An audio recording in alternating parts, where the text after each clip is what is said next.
you like to tell us your name? Robert Comenout Sr. And you're a Tulalip tribal member. Right. And you think you're one of the few people who still speak the Lushootseed language? Yes. The native language of this area? Yes. Like a lot of other people, you went to boarding school? Right. Okay, what schools did you go to? Went to Cushman in 1939 and Chemawa Indian School in 48, 49. Okay. So a lot of the Indian young people who went to boarding schools kind of lost the language. They were told not to speak it. Were you told not to speak it when you were in school? No, but there was very few people to speak the language with. See, Keep going. the thrust of the breakage of the language that came in the 20s and early 1900s. They had a change in policy by the time I was in school. Oh, they weren't. It didn't seem so important by that time. Like somebody had already lost it. The language was more tolerated because they felt that they'd already done the damage in breaking the language. So did your parents speak it to you at home? Is that why you... No, my grandmother did. I was raised by my grandmother, and this is why I know the language somewhat. What was your grandmother's name? Hattie Dan. And she lived here part of the time, didn't she, at Tulalip? Yes. I'm a descendant of Pilchuck Julie and Pilchuck Jack. And they were Snohomish? Right. Okay. My mother went to school here in the early 1900s, 1920 or so, and that's when the attacks were on the language to break the families and break the language. That was the purpose of the Snohomish school, the way that it was set up. Did your parents speak it at all? The language? Yes, they knew the language, but not that much. They didn't speak it that much. Did your grandmother speak English too, or just She spoke very little English. So when you were at home with her, you usually spoke in Lushootseed? Yes. In recent years, have you had very many people that you could speak to in the native language? Not that many. Probably the only one remaining today would be Louis Moses. Louis Moses. Do you talk to him in the language sometimes? Somewhat, yes. Have you ever taught Lushootseed? You mean teaching the language? Yeah, like the kids? Or... Just what little I know, yes. So you don't feel like you're fluent, or you just know some of it? No, just some. You remember? Right. Okay. Have you ever tried to learn to write it, in the phonetic alphabet? I know that it was written when I was chairman of the Snoqualmie tribe. I had dealings with Professor Colin Tweedell, who resided in Canada. He was in his 90s when I met him, and he was one of the first ones to attempt to write the language. He's the one that set it to the English format. I have a book written by him where he has translated the native tongue. From his works, Pamela Amos and some of the other noted anthropologists from the University of Washington had undertaken to write the language, and they interviewed both here in Tulalip and also Muckleshoot. One of the anthropologists that we worked with was Harriet Turner, and she worked with Pamela Amos, and there was another noted anthropologist, but I can't remember her name. Pamela Amos, did she do work with Snoqualmie's? Yes, I know she I did think- with Nooksacks. yeah, she worked with Jerry Canham, Betsy Lozier, Betsy from the Muckleshoot, her family, and I don't really know who all else. What do you think about the way that they're teaching Lushootseed here at Tulalip? Have you sat in on any of the classes or anything? Well, from what I've seen of it, there's too quick of a change to the English format, and they're really not taking into consideration the true root of the language. Could you explain that? Well, the root of the language, it has no descriptive words, nouns, and pronouns, and adjectives. The language has many words that have different meanings based on the actions or the events that is taking place. And it's a two-way dialogue. If I were to say "labadet the stobj," that asks, "Did you see the man?"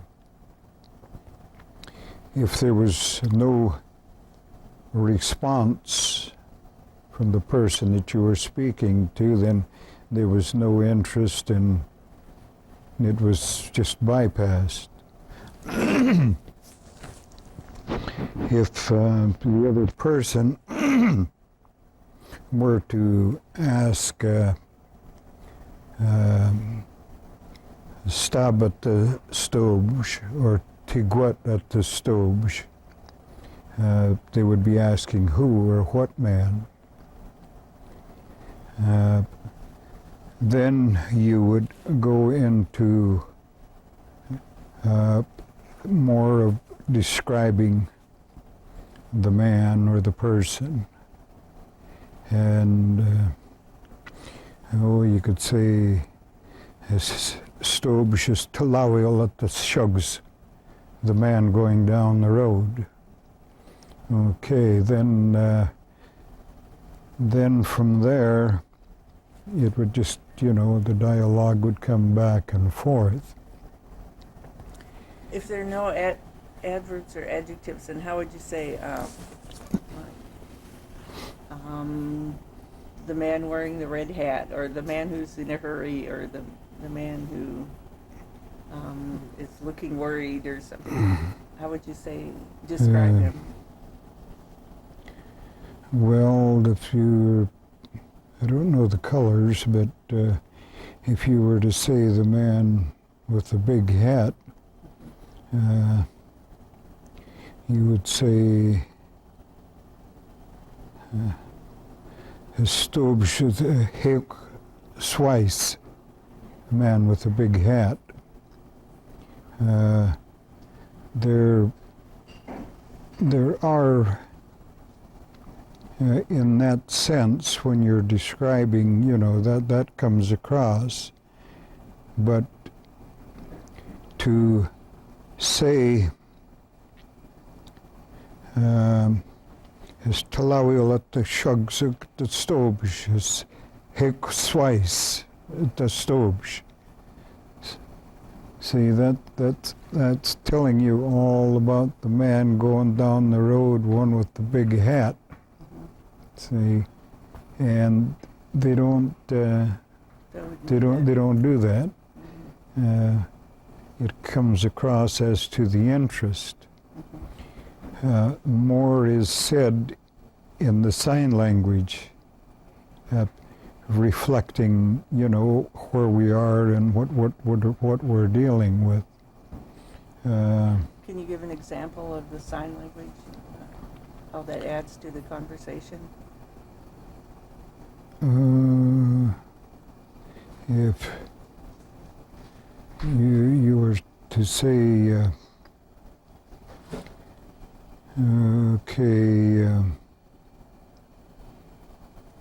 you mean in the way of a question or a statement? Either. Okay, if you were to say in regard to the a statement,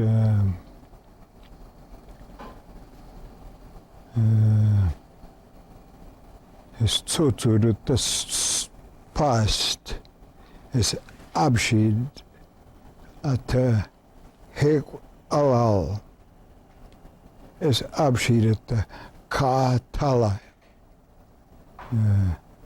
is abschied at ka swarjuch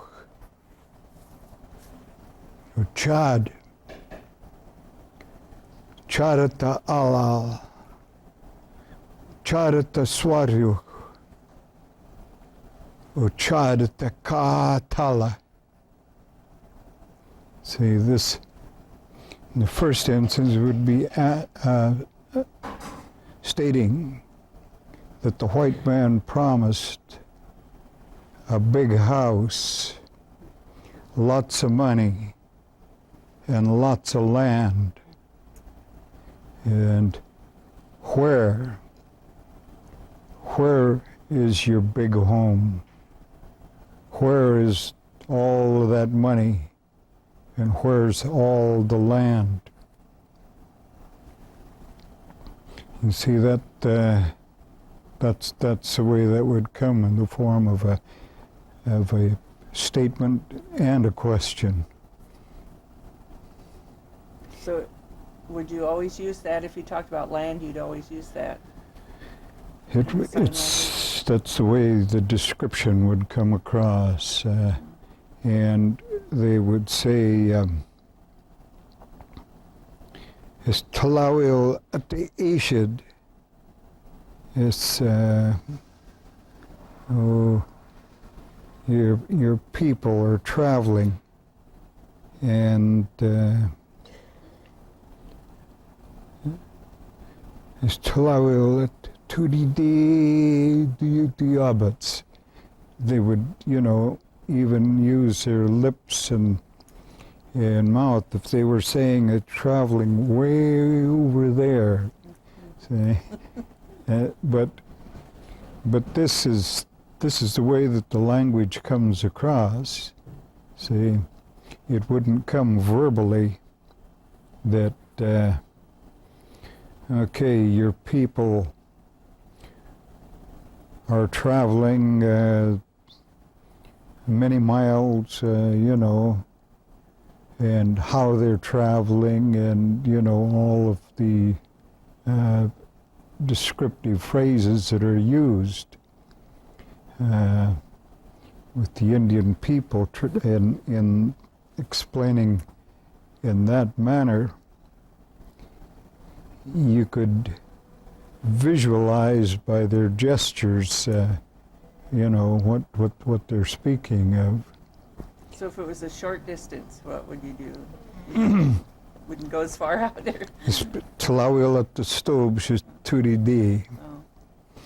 say, and it just kind of comes across. Well, if you would say "Tutti di diabits," that's like maybe across the road. But if you're using both hands, you know, then it's then that's a long ways. So. How about the land? If you said a lot of land or a little bit of land, that would be different too? Well, it would depend on how your hand would move. If you would say, "Tse hath it's svarjuk," and that would be, you know, just the land is good. But if you would say, "Is abschied te past is ka swatju," that's lots of land. See, the gestures that are made would reflect what is said and be more pronounced in that manner. Okay, let's see. You mentioned before that when people learn the language now, sometimes they're just learning the words, and that the way that people referred to each other or the way they acted towards each other was different in the old days than now, and they might be not picking up on that. You know, like say two people are greeting each other, they might do it in a different way than we do now, not just say, "Oh, hello," "How are you?" How would that have been different? Well, it's there again, it's in the way that the English language is looked at, and the native tongue. If you would greet somebody and say, "It's hot," oh, that's "How are you?" "Are you well?" It would have different meanings. And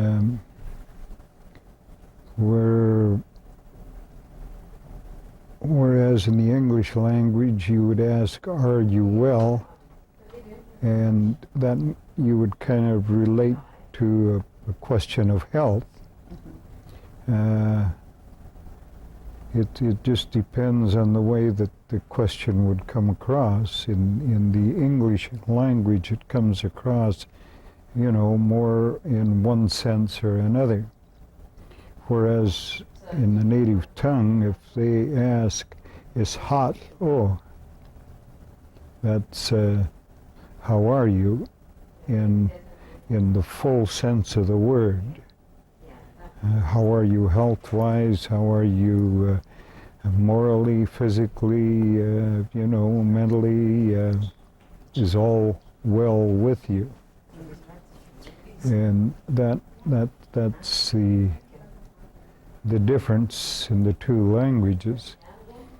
In the native tongue, here again, it would depend on the setting that you're in. If you were, say, in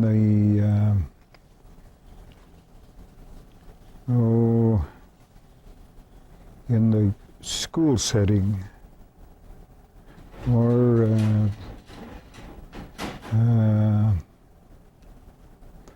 in a church, and you would say, "Is hot," oh, that would either be relating to a physical or mental question. Whereas, the other settings, like in a workstation or gathering situation, you know, picking berries or gathering roots, and they would ask, "Is hot low?" That means that would be taken as, "Are you capable? Are you strong enough?" So the differences would come in that sense. If two people, hadn't seen each other for a while and they come together and greet each other, would they probably say different things than we would now? Pretty much the same.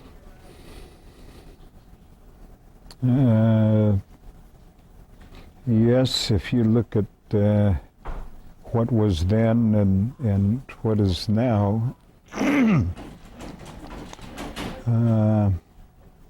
then there was always something that people carried that was special, something they had with them that was special, whether it was a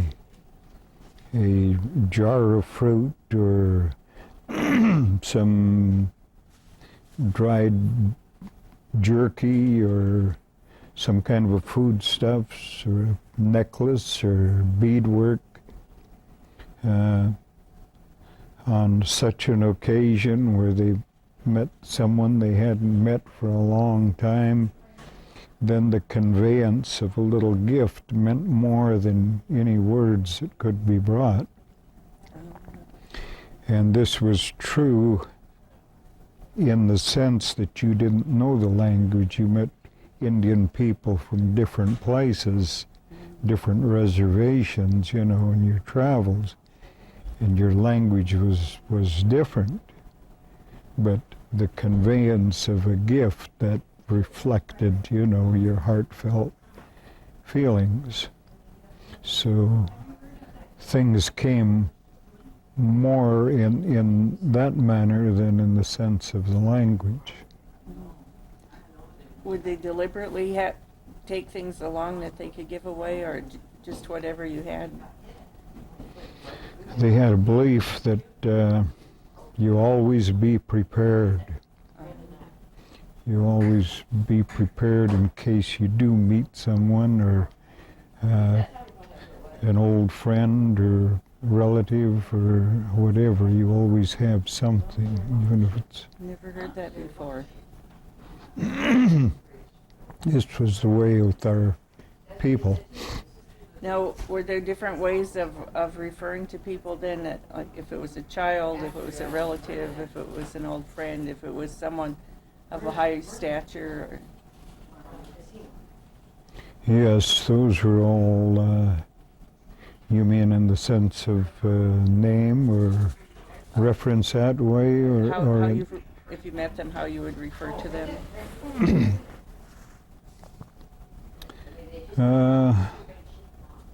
Children, there was a difference in children, teenagers, or whatever.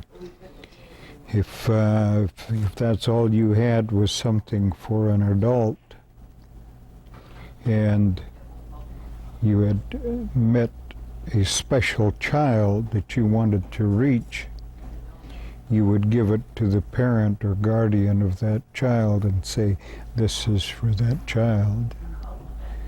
In that sense, you were just the caretaker of the gift until the child realizes the value of it. What I was thinking more was the words that you use. If you were talking to a child, or if you were talking to an adult, or are there ways that you would refer to the child that would be different than if you were talking to an adult? Right, you would be speaking with the kind of a raised voice when you're speaking to a child. Oh, a higher This voice? is, just a raised voice, a louder voice. So you've got a point to bring across to the child, so you raise your voice and express your authority. There's more said in the Indian language in the tone of voice or the sound to a child if a child were cutting up, playing around. And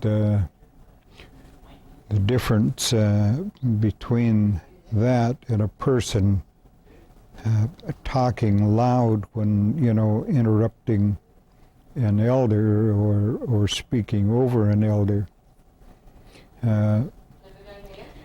You would tell the child hobil or hobiloch, either one of those two words, and you'd come across like that.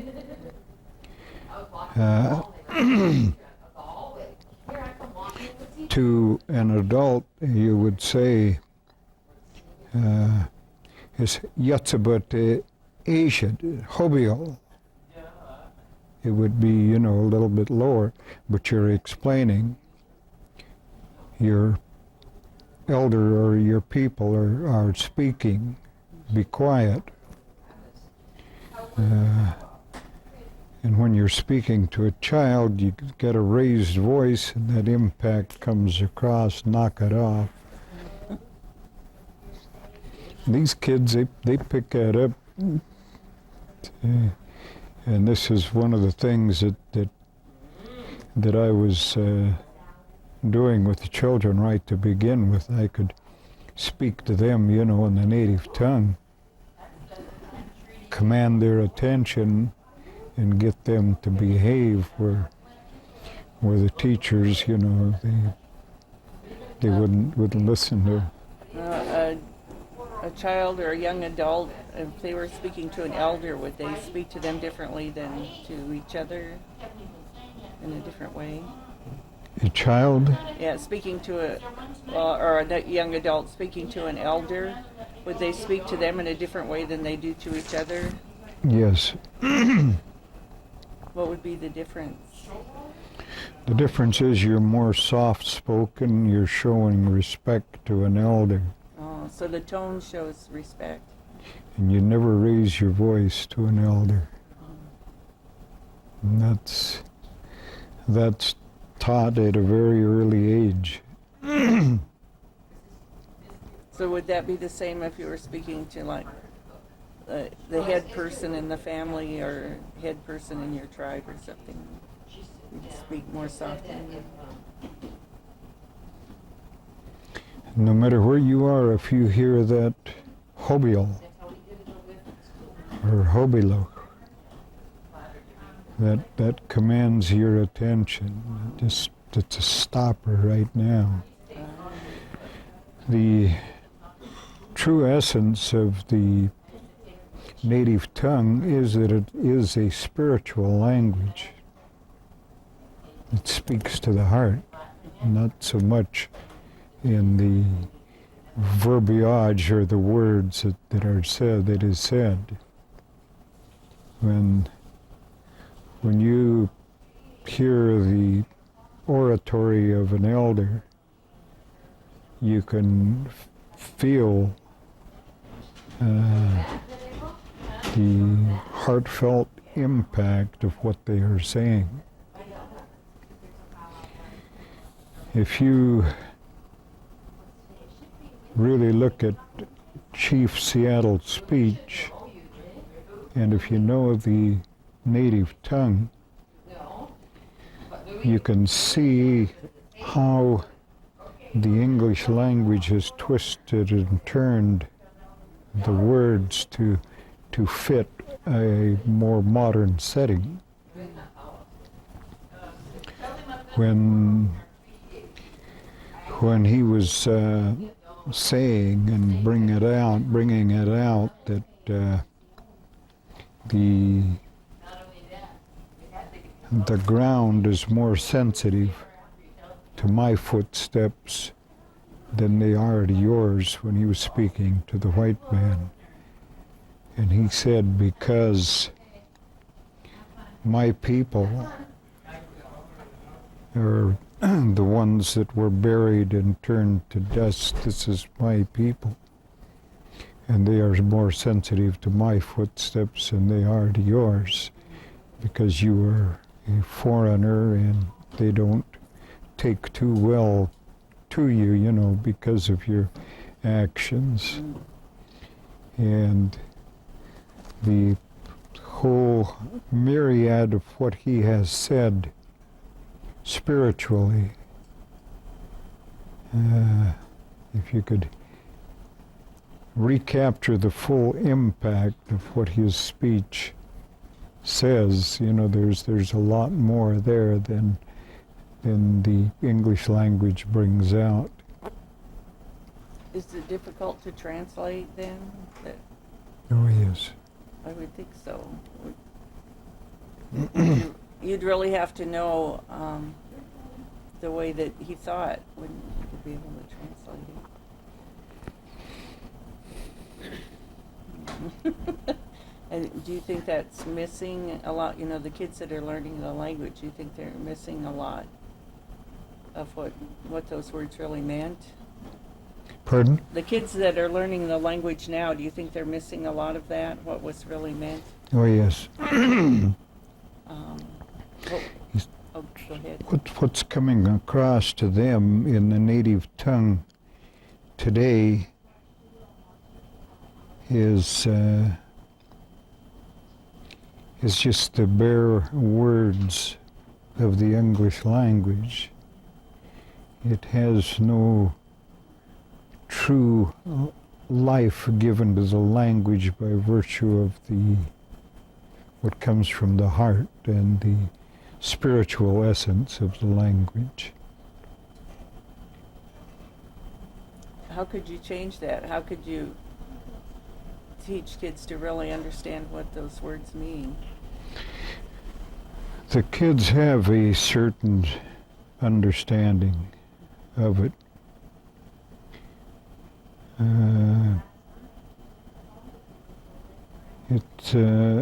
As it is brought to them, they pick up here and there, but there's not enough from the elders that's coming across to the kids. Too much of that has been lost, and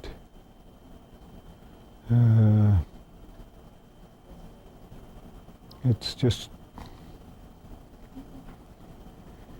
no way to explain it. Would there ever be any way to really understand? Because the way people thought 100 years or 200 years ago maybe is so different from now. Do you think it would be possible for us to understand how people were thinking back then? The full depth,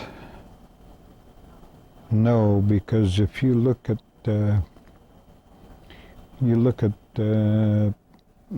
cases today, the legal cases, if you could see the impact of what was in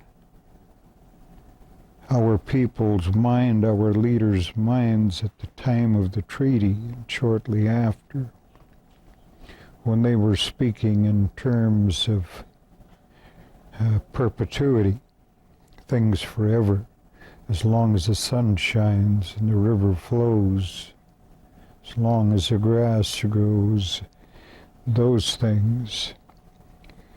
The true essence of what they were dealing with was not the fish. They were dealing with the water. That is the first and foremost thing that goes on in the minds of our elders, is the water, because nothing can live without water. And water flows from the hills, the highest point, and that's the closest to the Creator. These things are what is hard to understand. And everything that was given a name by virtue of the language, the way that it moves, where it goes, how it reacts, the language, this is what gives Lushootseed the life to the language.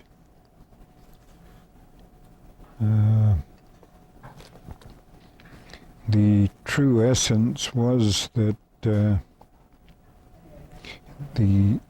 Indians shall have for fishing 1/2 of the waters of the rivers and 1/2 of the waters of the Sound. And today, if that division were made in 1855, then just about all of the water that is left would belong to our people. The white man has used up all of his water. Do you need some more coffee? Pardon? Do you need some more coffee?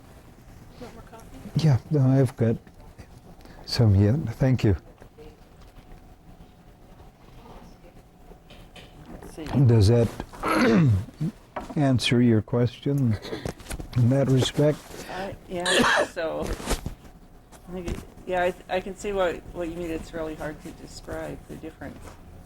But, when people think so differently, back then than now, the language would mean different things than it does now. Well, then you couldn't just easily translate it into English.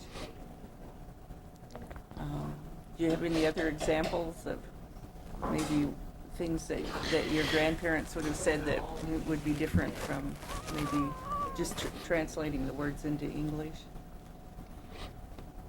Well, nothing really there. The only thing that I could give you is the speed of life today as compared to the speed of life then. If we could truly go back to that time to understand it and to really know the speed of things at that time, that you truly could take the time to smell the flowers. Today you can't do that. Today we're moving at such a high rate of speed that we're from one thing to another and just flitting, through life without really knowing the meaning of where we are or our purpose. If we would truly have the opportunity to take the time to reflect on things, to really know and understand God's purpose for why we are here, we could resolve a lot of things. But we're tied too much to the things of the world. The biggest thing we're tied to is the economy, the money. And that, I think very shortly, the impact of that will be showing itself when we have a flip-flop in the economy. That's coming. And we've got the indication, now, by virtue of the energy and the rising costs and those things. Kind of getting back to the language. It seems like, having lived out off the reservation and on the reservation, it seems like Indian people tend to be more careful about how they refer to, or how they speak to each other, kind of avoiding confrontation and that sort of thing. Do you think that's reflected in the language, in the native language? Kind of that carefulness of how Well, to refer to people, or... what you say to right directly to people? The reason for that is because there were too many interpretations or misinterpretations of what was said. If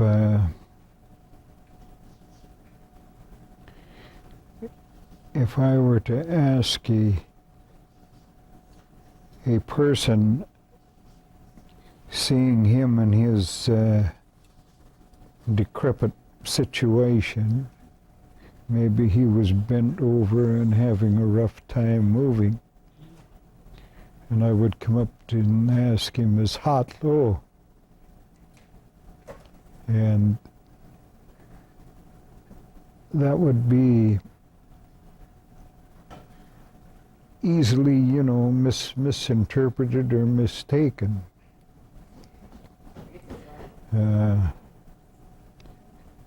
Coming from two who really knew and spoke the language, they could accept it, that okay, conditions are such as they are, but I'm okay. I can move. I can make it.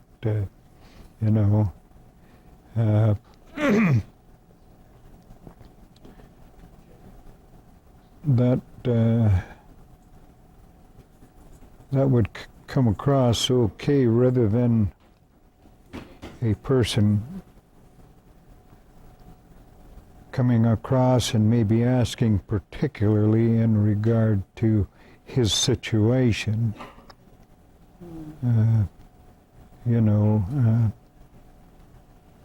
You look at it, then his response would be, are you making fun of me? Or, the way it's interpreted, in that sense. This is why it comes to what words preceded it, what actions, are they friends? Are they working in the same line of work? Are they, they understand each other? A lot of background. Well, what would you say, well, I'm not sure how to put this, but what is the big difference, do you think, in the two languages, if you had to compare them? The spiritual essence. Right, you said that, yeah. And what do you mean by that, then? Well, you have a living language that speaks to the heart, where you have a dead language. It's just empty words. It doesn't it doesn't really hit home.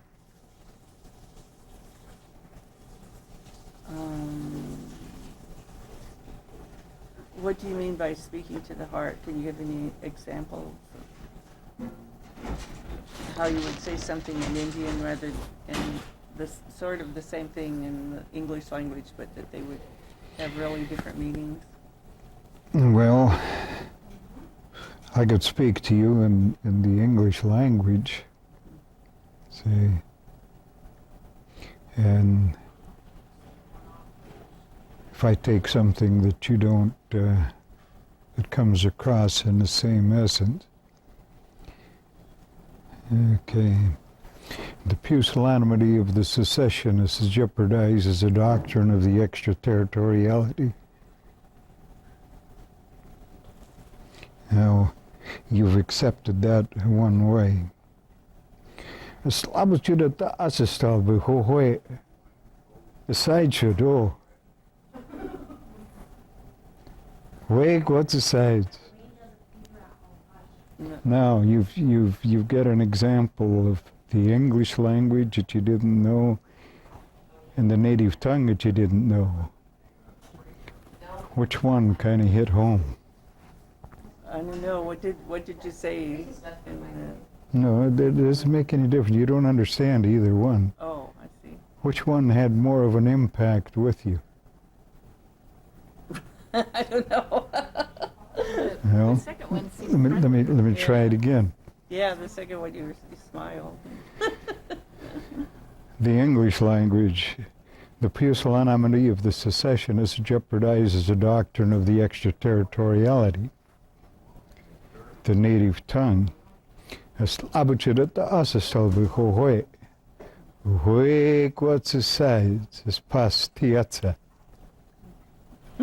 which one kind of hit home with you? I guess the second one. The second one seemed more interesting.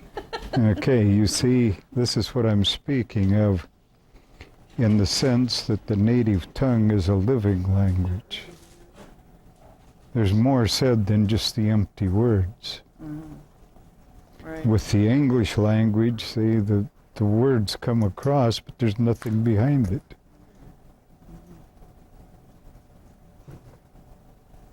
So there's more feeling. More, your whole body's involved in it. Yeah.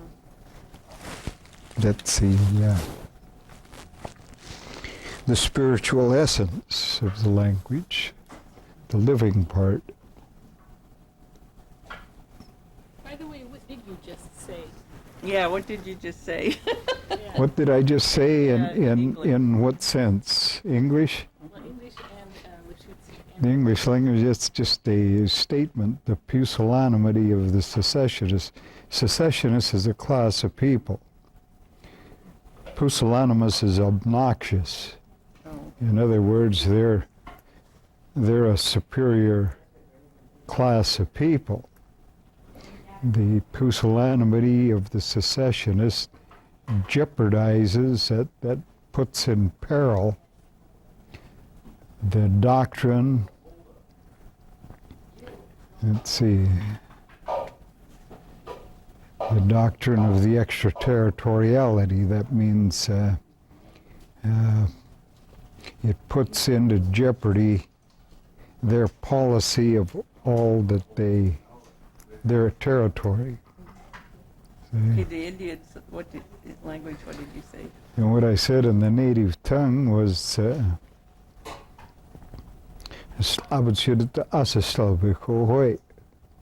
said, do you understand the native tongue? Oh. Or no? Obviously not. No.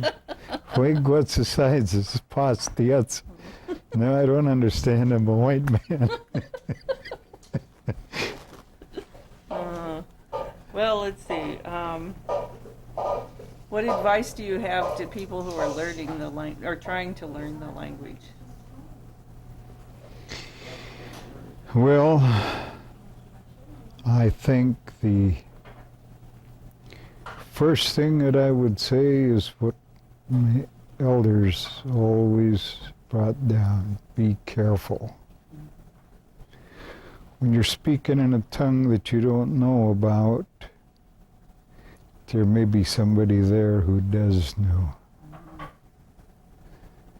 And in the native tongue, things are so close that what you think you're saying may not be what is said. Like you take the words all and all. They sound pretty close. When you speak of all, you're speaking of living quarters, a house. When you speak of all, you're speaking of the outhouse. Uh-oh.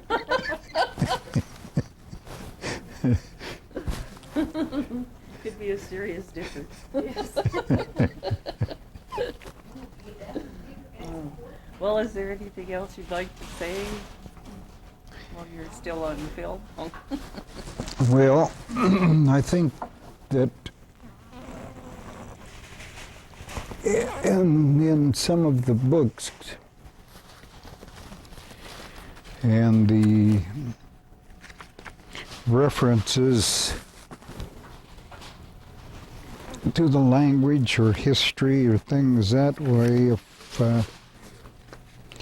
if research were done to begin with that would promote an understanding. This is here in Snohomish. if you read that first, no, this is, okay, there's really what is before this explains a lot.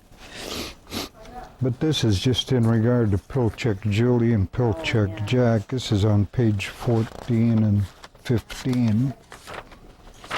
But right at the very beginning, page 1 and 2, speaks of the history and the language and the people of this area. But this book, River Reflections, there's a lot in there. And I think that would go a long ways to anyone who wanted to know the language of this area.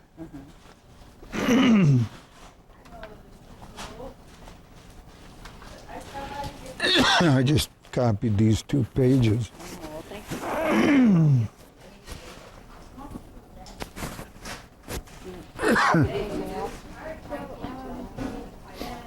We've got about 8 more minutes. I was wondering if you could give, well, I had a question.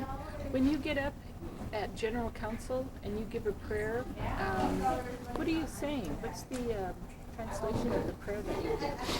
What am I saying in the native tongue? Haha Shaksiap, that's the Creator, that's God. Shushukri Mali, that's the Mother of God. The angels or any of the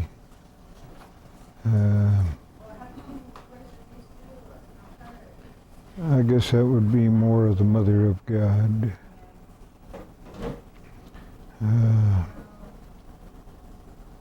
Santos Plea is, let's see, Shushukri Mali Santos Plea. That's all of those in heaven hear me.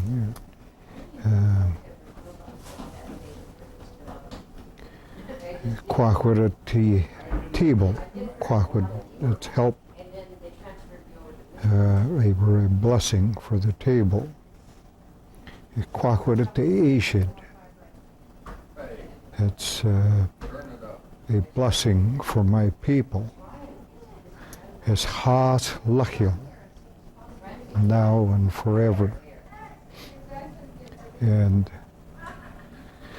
that's basically what it is in opening the blessing. Is that like a Then- Shaker Church prayer or something? Is that a Shaker prayer? Yes. And then from there, I bring it in English, and that's a little bit longer that expresses, you know, the blessings that I want for all of my people in the sense of love and respect and help for our elders, for the young ones, for those in the hospitals, those that carry a heavy burden and, you know, just whatever their walk of life, their station is, asking the blessing and the prayer to help my people on their way, and this is what this is all about. What reservations in this area have people that you can understand? And like at Comenout, do they speak so that you can understand them? Or? Quinaults have an altogether different language, and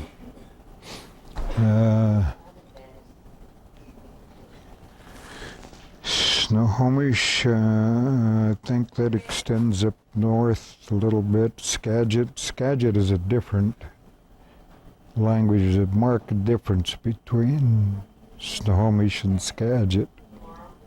And these are just... You can understand them though? Oh yeah. they're... A lot of their words are the same. A lot of them have different meanings. Mm. and the same down around Puyallup, Nisqually, and the Snoqualmie language, or Snohomish, there's a break in the dialect there. Going along the ocean, let's see, there's Skokomish. There's a break in that area. A lot of their words in their language, are understandable, or the terminology is the same, but the meaning of some of the words are different. But you could speak to a person from Skokomish?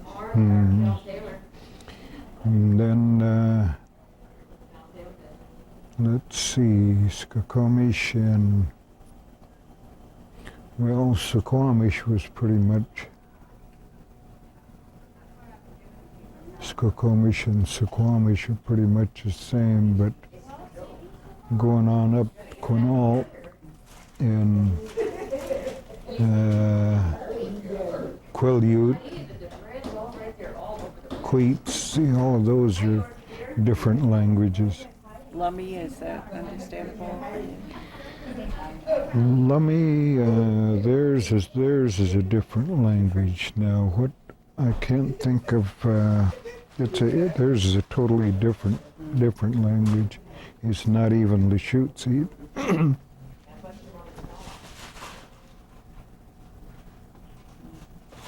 They're tied on into Canada, are pretty close.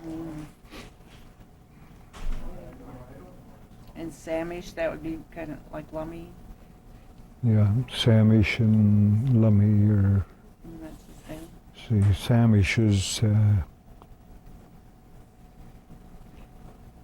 they're awful close, Samish and Lummi. They're about the same in that respect as Snohomish and maybe Puyallup.